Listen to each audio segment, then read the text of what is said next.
Hitchens, it's a pleasure to be interviewing you outside. Let's just hope it doesn't rain. Let's hope. Please would you count us down?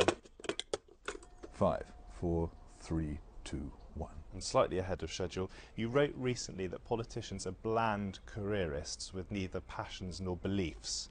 Do you stand by that? Completely. Is that constructive? It's not meant to be constructive. It's meant to be destructive of something which is wrong. But do you then say that all politicians in this country don't have beliefs and don't have passions? No, there are some who do, but generally they're the ones who are excluded from any kinds of positions of power or influence. Is there a danger when you're writing a column and trying to keep it concise that you oversimplify? Well, the purpose of journalism has been stated, I think, by a former editor of The Economist, as at first exaggerate, then simplify. And I think there is always an element of that in what you do. It certainly isn't my intention to make things seem more complicated than they already are, but some things are quite simple. Where do you put the biggest premium? On the craftsmanship of writing or on your views? Well, I think the biggest premium has to be on the truth. And do you believe, and this isn't meant to be an impertinent question, but do you believe in absolutely everything you ever put down on paper? There wouldn't be any point in putting it down on paper if I didn't. Do you feel that you've in some ways hardened your views just by dint of having to write a column every week? I've got better at arguing from having lots of arguments. Where did you learn to argue? Oh, I came out of the womb arguing, but I've got better at it ever since. How long does it take you to write a column? A week. A whole week? Yes. There's an awful lot of thinking and consideration and rejection and discovery and long walks to work out which way the thing will work and how to put it. And do you finally commit your thoughts to paper or to the computer at the last moment, right up against the deadline, or how does it work? I leave it as late as I possibly can. How did you get into journalism in the first place? I started out on the Socialist Worker with the weekly newspaper of the International Socialists, a Trotskyist organisation. So you, I wasn't very good. Think it's fair to say, have gone on a political journey, or certainly changed your mind politically, because you started out on the left, and now would you say you're on the right? Well, people can say what they like. I would call myself a Burkean conservative, and you can call that right or whatever. I don't really care. It's not a journey. I've changed my mind. What always astonishes me is that people should find that so remarkable. My minds are for changing. If the facts change, I change my mind. What do you do?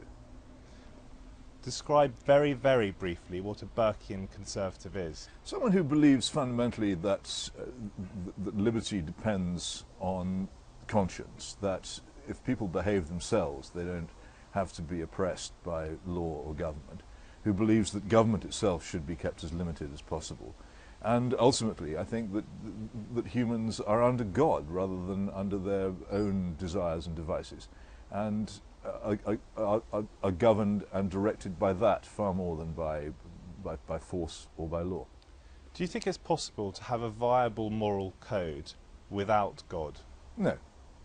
Explain to me why you think that. Well, anybody can have a moral code, but unless it originates from some power and source that you can't control, then you'll fiddle with it to suit yourself. But can't we fiddle with a moral code deriving from a divinity anyway? You can, but you'll be caught out doing it, and you'll know you're doing it at the time. You've written about the moral decline of this country in the last few decades. Why is it declining, and in your view, are we still declining? Oh, well, I think decline has been going on for a very, very long time, and we are declining because we ceased to be a Christian people. And that really became most obvious during and after the First World War. All the catastrophes that have happened to this country really follow from the decision to go to war in 1914. How big a part of your personal life does religion play? Well, it's in everything, because it has to be. And the world was made by God. We live and move and have our being in God. And every time you think seriously about anything, any action or any experience, then if that's what you believe in, then you come up very rapidly against that fact. You haven't always believed in God, have you?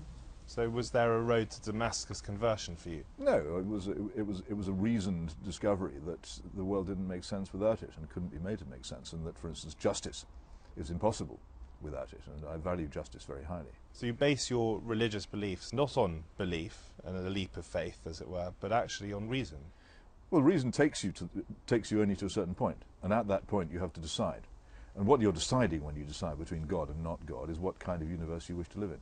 What makes you proud to be British? Nothing makes me proud to be British. I am proud to some extent of my country because of its tradition of liberty and limited government and of freedom of speech and the rule of law. And that, Peter Hitchens, is all over. I'm going to ask you one bonus question. Do you think it's fair to say that you are angry in your columns quite a lot? And if you are angry, are you being angry on behalf of others or on behalf of yourself? No, I'm not angry. Calling someone angry is a way of dismissing them, of claiming that their actions and their arguments are based on some kind of emotional spasm. I'm distressed and grieved by many of the things that have happened and are happening in my country. Polemical? It's different from anger. Polemical? Polemical, of course, yes, why not? Very good to see you.